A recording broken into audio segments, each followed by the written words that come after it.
ஒரு மாதத்திற்கு முன்பு காஷ்மீர்ல நடந்த ஒரு சம்பவம். காஷ்மீருடைய முன்னாள் முதலமைச்சர், அவங்க பேர் மெஹபூபா முஃப்தி அவர்கள், ஒரு பத்திரிகையாளர் சந்திப்பு நடத்துறாங்க. அவங்களுடைய தாய்மொழி காஷ்மீரி.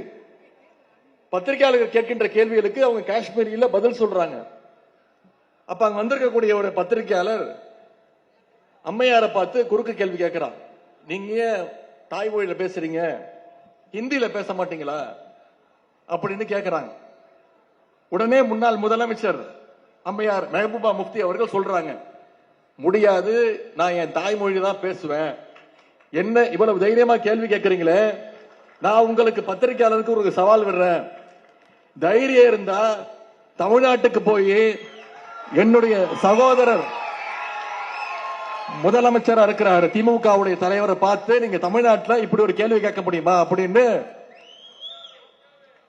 காஷ்மீருடைய முன்னாள் முதலமைச்சர் சகோதரி முஃப்தி முகமது அவர்கள் இன்னைக்கு சொல்லி இருக்கிறாங்க. இப்படி மொழி உரிமைன்னு வரும்பொழுது ஒட்டுமொத்த இந்தியாவுக்குமே எடுத்துக்காட்டாக நம்முடைய தமிழ்நாடு விளங்கிக் கொண்டிருக்கிறது. அதனாலதான் இன்னைக்கு ஒன்றிய பாசிச பாஜகவுக்கு இன்னைக்கு தமிழ்நாட்டை பார்த்தாலும், தமிழ்நாட்டு மக்களை பார்த்தாலும், நம்முடைய தலைவரை பார்த்தாலும் கோபம் வருது, பயம் வருது. மும்மொழி கொள்கைன்னு சொல்லி இன்னைக்கு இந்தியை எப்படியாவது தமிழ்நாட்டுக்குள்ள திணிக்க முயற்சி பண்றாங்க. புதிய கல்விக் கொள்கையை கொண்டு வந்தாங்க, மற்ற மாநிலங்கள்லாம் ஏத்துக்குச்சு.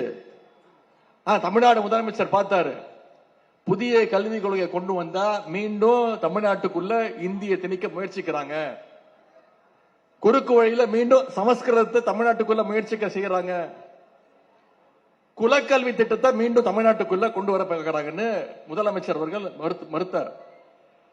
ஒன்றிய பள்ளி கல்வித்துறை அமைச்சர் திரு தர்மேந்திர பிரதான் சொன்னார், இந்தியாவில் இருக்கக்கூடிய மற்ற மாநிலங்கள்லாம் ஏத்துக்குச்சு, ஆனா தமிழ்நாடு மட்டும் ஏன் ஏத்துக்க மாட்டேங்குது? தமிழ்நாடு ஏத்துக்கலன்னா ஒன்றிய அரசு தமிழ்நாட்டுக்கு கொடுக்க வேண்டிய வரி பகிர்வு 2500 கோடி தர முடியாது அப்படின்னு சொன்னார் ஒன்றிய பள்ளி கல்வித்துறை அமைச்சர்.